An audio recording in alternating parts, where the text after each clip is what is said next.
Nakatikim na ba kayo ng epalog? Ito nga yung sikat na food trip sa may Taytay Rizal. Nagawa sa nilagang penoy, balot at itlog na sinimulan nilang ibenta noong 1987 at dinadayo pa rin ng kanilang mga parokyano. Dahil bukod sa mura na, napakasarap talaga ng kanilang epalog at yung mga homemade suka nila dito. Yan mga kaipips, nandito nga tayo ngayon sa may kahabaan ng Kadalagaan Street dito sa may San Isidro, Taytay Rizal. At dinayo nga natin tong Jaylas Epalog, home of the original. Yung ginagawa nga dito yung kwek-kwek na balot tsaka yung penoy. Since 1987 pa yan nag-start. Kaya samahan nyo ako mga kaipips at tikman natin yung kanilang epalogs dito. Hello po madam, magandang Yes hapon po. po. Madam, ano pong pangalan niyo? Rensel po. Rensel. Madam Rensel, ano po yung mga binibenta nyo dito? Epalog po. Epalog? Yes po. Madam, ano pong pinagkaiba na itong epalog nyo doon sa mga kwek-kwek po?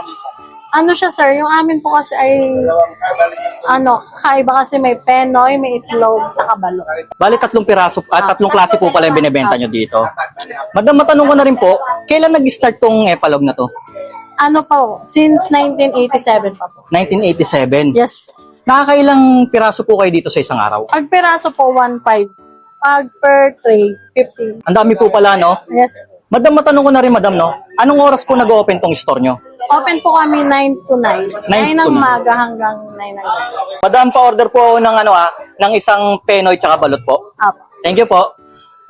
Yun mga kaipips, nandito nga tayo ngayon sa may Jaylas Epalog na matatagpuan lang dito sa may number 2 Kadalagahan Street, San Isidro, Taytay Rizal. Bale, 1987 pa lang nagbibenta na sila dito ng ganito. Epalogs tawag nila dito sa ating kwek-kwek to eh. Sulit daw yung kanilang epalogs dito, pinipilahan to. Ngayon, lang walang tao dahil medyo pahapon pa lang, mga bandang alas 3 yan, dadagsay na to. Yan, meron sila dito ngayon, homemade na suka. Lagyan natin. Tapos, yung sandamakmak na sibuyas. Kaya masarap dito. Yan. Tapos, optional na lang kung gusto mong lagyan ng asin, asa sayo na yan. Lagyan natin onte. Bale, meron sila dito tatlong klase ng itlog. Meron silang balot, may penoy, tapos yung normal. Tikman natin ngayon yung kanilang, yan, balot. Balik tayo mag-umpisa. Yung balot pala nila dito, bibihira lang to, no? Buti, nakachamba tayo. Yan.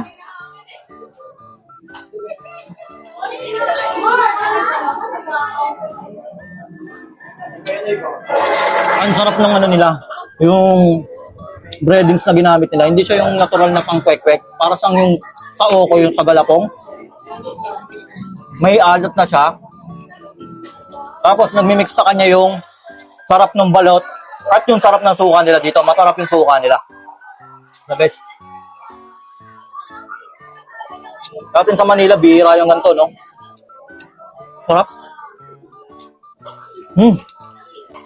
Tikman din natin yung penoy nila. Mapit.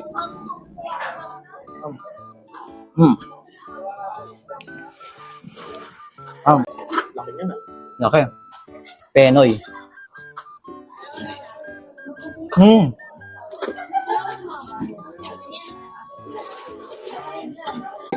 Masarap yung penoy nila guys, pero mas ko yung balot. Solid yung balot nila dito. Malasa, talagang malasang malasa. Tapos nagbaano talaga yung suka nila. Sa masarap dito yung suka nila. Isa to sa binabalikan dito yung suka nila. Apakasarap ng timpla.